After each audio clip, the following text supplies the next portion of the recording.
আসসালামু আলাইকুম রহমতুল্লাহি ওবরকাতুহু। সম্মানিত দর্শক, বিএনপি এবং তাদের নেতৃত্বাধীন যে রাজনৈতিক জোট আছে, তারা সকলেই এক বাক্যে ডিসেম্বর মাসে নির্বাচন অনুষ্ঠানের জন্য সরকারকে রীতিমতো রেড সিগন্যাল পাঠিয়েছে। বিএনপির যারা ঘনিষ্ঠজন তারা আরেকটু আগ বাড়িয়ে, মানে বিএনপি করেন না, কিন্তু বিএনপির সাথে যারা সম্পৃক্ত তারা আরেকটু আগ বাড়িয়ে বলার চেষ্টা করেন যে এত দেরি করার কি দরকার, এটা তুই সে করলি আগস্ট, সেপ্টেম্বর, অক্টোবর, এই সময়টাতে নির্বাচন দেওয়া সম্ভব। কেন এই যে অন্তর্বর্তীকালীন সরকার, যেটি তাদের দায়িত্ব এবং কর্তব্যের মধ্যে পড়ে না, যেটি তাদের এখতিয়ারের মধ্যে পড়ে না, এই বিষয়গুলোকে কেন তারা নিজেদের ঘাড়ে নিয়ে দুর্নাম এবং বদনামের শিকার হচ্ছে? আবার অন্যদিকে ডক্টর মোহাম্মদ ইউনূস এবং তার সঙ্গে যারা আছেন, এনসিপি, জামাত, চরমোনাই, হেফাজত, একেবারে ছোট না কিন্তু বিশাল শ্রেণীর, এবং এর সঙ্গে হয়তো আওয়ামী লীগের একটা বিরাট গ্রুপ রয়েছে। তারা নির্বাচনটিকে প্রলম্বিত করতে চাচ্ছেন। ডক্টর মোহাম্মদ ইউনূস বলছেন যে ৩০শে জুনের মধ্যে নির্বাচন হবে, কিন্তু এটাকে কেবলমাত্র একটা কথার কথা হিসেবেই ডক্টর মোহাম্মদ ইউনূসের যারা সমর্থক তারা চাচ্ছেন যে এটা কথার কথা থাকুক। মূলত তারা চাচ্ছেন যে ডক্টর মোহাম্মদ ইউনূস আগামী ৫ বছর বা আরও অধিক সময় তিনি শাসন ক্ষমতা পরিচালনা করুন। তাদের দাবি যে ডক্টর মোহাম্মদ ইউনূস আন্তর্জাতিক ব্যক্তিত্ব, যার এই বয়সে চাওয়া পাওয়া নেই, তার হাতে অনেকগুলো ম্যাজিক্যাল পাওয়ার রয়েছে এবং সেই ম্যাজিক্যাল পাওয়ার দিয়ে তিনি বিশ্ব জয় করতে পারবেন।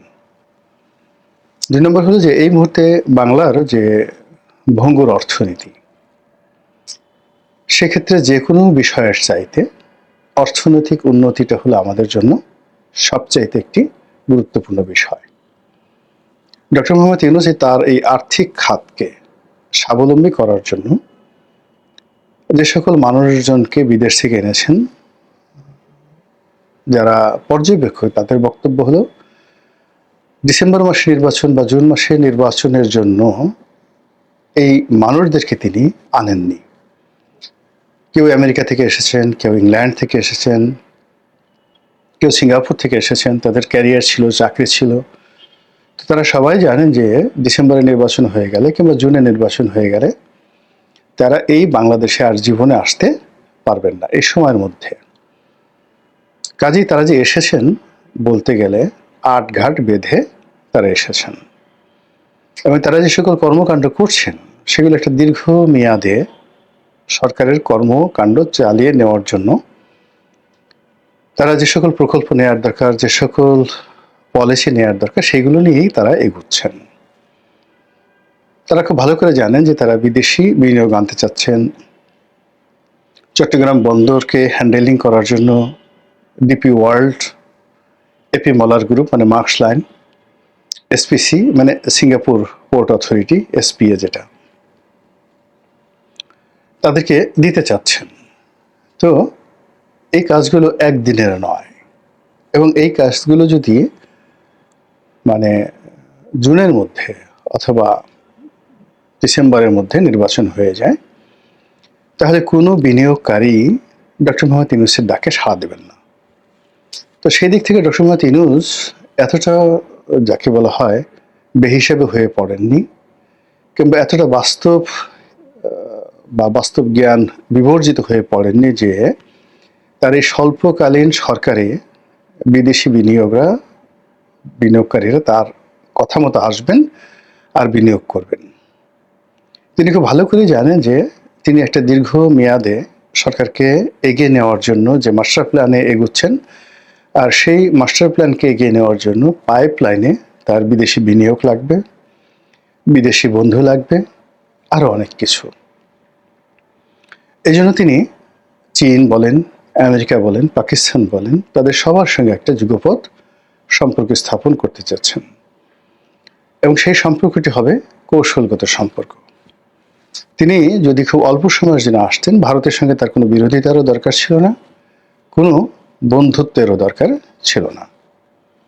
কিন্তু তার কথাবার্তা, তার সরকারের যে আচরণ, স্পষ্টত মনে হচ্ছে যে বাংলাদেশ এবং ভারত এই দুটো রাষ্ট্র মুখোমুখি দাঁড়িয়ে যত একে অপরের বিরুদ্ধে খিস্তি খেউড় করবে, ততই ডক্টর মোহাম্মদ ইউনূসের সিংহাসন উজ্জ্বল হবে, সুদৃঢ় হবে এবং তার ক্ষমতা দীর্ঘায়িত হবে।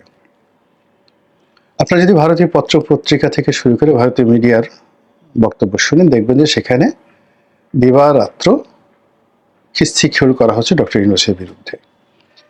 তাকে ঠাট্টা করে সবাই মিয়া ইউনূস হিসাবে অভিহিত করছেন। আপনারা জানেন যে মিয়া ইউনূস বলার অর্থটা কি। এরপরে আরো নেতিবাচক, অসম্মানজনক, আমি খুব দুঃখিত, আমার মানে যে ঠান্ডা এবং যাকে বলা হয় সর্দির কারণে গলায় অনেকটা কফ জমে গেছে, এই জন্য কথা বলতে গিয়ে মাঝে মধ্যে ঢোক চিপতে হয়। যারা দর্শক রয়েছেন তারা ক্ষমা সুন্দর দৃষ্টিতে বিষয়টি দেখবেন। তো যাই হোক, এখন তাকে নানা রকম উপাধি, নানা রকম ব্যঙ্গাত্মক শব্দ দিয়ে ভারতীয় মিডিয়া উপস্থাপন করছে ডক্টর মোহাম্মদ ইউনূস এবং তার সরকারকে। এবং একই সঙ্গে অনেকগুলো আঞ্চলিক, তারপর অনেকগুলো সীমান্ত সংক্রান্ত বিষয়, অনেকগুলো দ্বিপাক্ষিক সমস্যা ভারতের সঙ্গে আমাদের হয়ে গেছে। রাখাইনকে নিয়ে, মায়ানমারকে নিয়ে, শিলিগুড়ি করিডোরকে নিয়ে, পারস্পরিক ব্যবসা বাণিজ্য নিয়ে, আওয়ামী লীগকে নিয়ে। এখন এই যে সমস্যাগুলো ডক্টর মোহাম্মদ ইউনূসের সঙ্গে হয়ে গেল এবং ভারতের মতো একটা শক্তিশালী রাষ্ট্রের সঙ্গে, এটার পরিণতি আমরা সবাই বুঝি। ডক্টর ইউনূস যে বোঝেন না, এটা চিন্তা করাও একটা অপরাধ। তিনি এগুলো জেনে শুনে করেছেন। এর কারণ হলো, তিনি যখন ভারত বিরোধিতাটিকে একটি মার্কেটিং পর্যায়ে নিয়ে যাবেন, তখন এদেশের যে ধর্মপ্রাণ মানুষ রয়েছেন, যাদের মধ্যে ঐতিহ্যগতভাবে, বংশগতভাবে, জেনেটিকভাবে ভারত বিরোধিতা কাজ করছে, এবং তিনি ইতিমধ্যে তাদের মন জয় করে ফেলেছেন, তাদের সমর্থন পেয়ে গেছেন, এবং তার যে ভারত বিরোধী যে রাজনীতি, সেই রাজনীতি তিনি তার মতো করে এগিয়ে গেছেন। তো এই যে এত আয়োজন, এত নিবেদন, এত অনুষ্ঠান, এত শব্দ, সব কিছু শূন্য হয়ে যাবে যদি ডিসেম্বরে নির্বাচন হয় কিংবা জুনে নির্বাচন হয়। তো ডক্টর মোহাম্মদ ইউনূস যে জিনিসগুলো করছেন, এটাকে যদি আপনি কগনিজেন্সে নেন, তার অ্যাক্টিভিটিস, তার কর্মকাণ্ড, আপনি নিশ্চিত ধরতে পারেন যে জুন মাসে নির্বাচন হচ্ছে না। এখন দুটো কথা, একটি হলো বিএনপি কেন উইদিন ডিসেম্বরের মধ্যে নির্বাচন চাচ্ছে, ইভেন নট জানুয়ারি। আবার তার এই বক্তব্য, বিএনপির এই বক্তব্য মেনে না নিয়ে এটিকে কেন একটা আনসার্টেন পিরিয়ডের মধ্যে সরকার নিয়ে যাচ্ছে, ডিসেম্বর টু জুলাই বা জুন। এর মূল কারণটা হলো যে সরকার পানি ঘোলা করে দিচ্ছে, কনফিউজড করে দিচ্ছে, পুরো রাস্তাটিকে পিচ্ছিল করে দিচ্ছে, অনির্ধারিত করে দিচ্ছে, কোনো গন্তব্য তারা ঠিক রাখেনি। এই ওই গন্তব্যের কবলে পড়ে যে রাজনৈতিক দলগুলো নির্বাচন চাচ্ছে, গণতান্ত্রিক প্রস্তুতি নিতে চাচ্ছে, তারা প্রায় প্রতিদিনই মেজারেবলি তারা ডিস্ট্রেস হচ্ছে এবং ডিস্ট্রাকশনের মধ্যে তারা চলে যাচ্ছে। তো এই যে অবস্থা, অন্যদিকে বিএনপি প্রথমে যে জিনিসটা হলো যে তারা প্রথম 2 থেকে 3 মাস বুঝতে পারেনি যে আসলে ডক্টর মোহাম্মদ ইউনূস কি করতে চাচ্ছেন। তিনি কি তাদের বন্ধু নাকি শত্রু?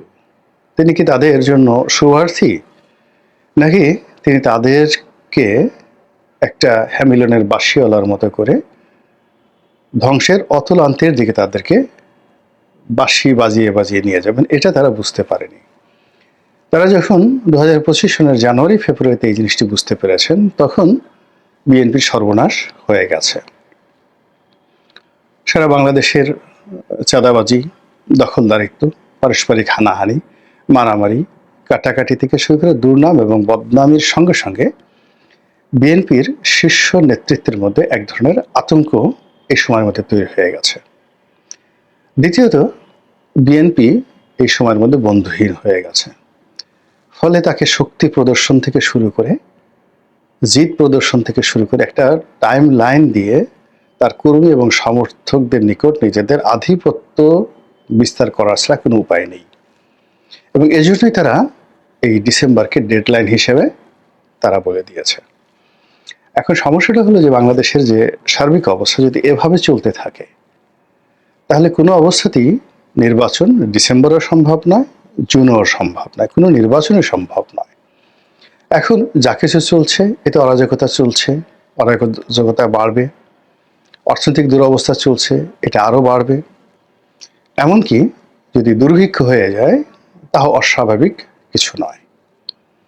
এর মধ্যে একাধিকবার সরকারের পরিবর্তন হতে পারে, উপদেষ্টা পরিষদের পরিবর্তন হতে পারে, ইউনূস সাহেবের পরিবর্তে অন্য কেউ আসতে পারে প্রধান উপদেষ্টা রূপে, এমনকি রাষ্ট্রপতি চলে যেতে পারে, নতুন রাষ্ট্রপতি আসতে পারে, সেনা প্রধানের পদে নতুন কেউ আসতে পারে, নানা রকম সমীকরণ কিন্তু চলছে। এই যে আনসার্টেনিটি, এই আনসার্টেনিটির মধ্যে সব কিছু সম্ভব, কিন্তু নির্বাচন সম্ভব নয়। এখানে খুন খারাপি থেকে শুরু করে চুরি ডাকাতি রাহাজানি মব সন্ত্রাস সবকিছু সম্ভব, কিন্তু নির্বাচন সম্ভব নয়। তো নির্বাচন সম্ভব নয়, তো সেই অবস্থার প্রেক্ষিতে বিএনপি কেন জেদ ধরছে যে ডিসেম্বরে নির্বাচন লাগবে, আর উনি কেন এটাকে টেনে জুন পর্যন্ত নিতে চাচ্ছেন? কেন দুটোটাই মানে দুটো ডেডলাইনই ফাঁকা, বোগাস, অবাস্তব। এখন বাংলাদেশের যে সামাজিক অবস্থা, কোনো একটা জায়গাতে নির্বাচন হবে, থানা পুলিশ সেই ব্যালট বাক্স পাহারা দিবে, ম্যাজিস্ট্রেট দায়িত্ব পালন করবে, ডিসি সাহেব সেখানে গিয়ে রিটার্নিং অফিসার হিসেবে সবার উপর কর্তৃত্ব ফলাবেন, ম্যাজিস্ট্রেট সঙ্গে সঙ্গে জেল জরিমানা করে দিবেন। যেখানে প্রকাশ্য দিবালোকে রংপুরের মতো জায়গাতে, মানে বাংলাদেশের টুঙ্গিপাড়া, বগুড়া, রংপুর, মানে এটা তিনটা রাজনৈতিক দলের জন্য এটি বলতে গেলে কৌশলগত একটা এলাকা। বগুড়াতে শহীদ প্রেসিডেন্ট জিয়াউর রহমানের জন্মভূমি, ফলে ওখানে বিএনপির মানে কোনো নেতার বাড়ি ভাঙা চারটিখানি কথা নয়। রংপুরের বিস্তীর্ণ এলাকা, বৃহত্তর রংপুর বিভাগ ইনক্লুডিং গাইবান্ধা এলাকাতে জাতীয় পার্টির ব্রুট মেজরিটি। এখানে জিএম কাদেরের বাড়ি ভাঙা, এরশাদ সাহেবের বাড়ি ভাঙা চারটিখানি কথা নয়। গোপালগঞ্জে শেখ হাসিনার বাড়ি ভাঙা এত সোজা ব্যাপার নয়। তো এখন দেখুন সেই জায়গাগুলোতে আক্রমণ হচ্ছে, ফেনীতে আক্রমণ হচ্ছে, রংপুরে এরশাদ সাহেবের বাড়ি আগুন ধরিয়ে দিচ্ছে, এবং সেনাবাহিনীর ব্রিগেডিয়ার পদমর্যাদার যারা লোকজন তারা খুব তমিজের সঙ্গে সমন্বয়কদের সঙ্গে বোঝাপড়া, অনেকটা ঠিক মামা ভাগ্নের মতো সম্পর্ক করে তাদেরকে সাহায্য করতে তারা অনুরোধ করছেন, তথ্য দিতে অনুরোধ করছেন। এখন ভিডিও ফুটেজে জিএম কাদের বাড়ির কারা আক্রমণ করেছেন সব কিছু সেনাবাহিনীর কাছে আছে, পুলিশের কাছে আছে, কিন্তু সার্জিসকেই বলতে হবে বা ওখানকার সমন্বয়কদের বলতে হবে কারা কারা তাদের দলের লোক। তো আপনি বুঝেন যে এই যে পীড়িতির যে বাক্স বা পীড়িতির যে নতুন একটা ধারণা রাজনৈতিক অঙ্গনে শুরু হয়েছে, এটা যদি চলতে থাকে তাহলে আইন শৃঙ্খলা রক্ষাকারী বাহিনী নির্বাচনের দিন কি করবেন? সেই অবস্থাতে নির্বাচন হবে না, অনেক কিছু হবে। তো ফলে এই যে একটা অস্থির এবং অধীর সময় আমরা পার করছি, এই সময়টি দুর্বিষহ। আমাদের সর্বনাশের নানা রকম গুঞ্জন চারিদিক থেকে আসছে। আল্লাহ এই দেশ এবং জাতিকে এই সর্বনাশ থেকে রক্ষা করুন, হেফাজত করুন। আসসালামু আলাইকুম রহমতুল্লাহি ওয়া বারাকাতুহু।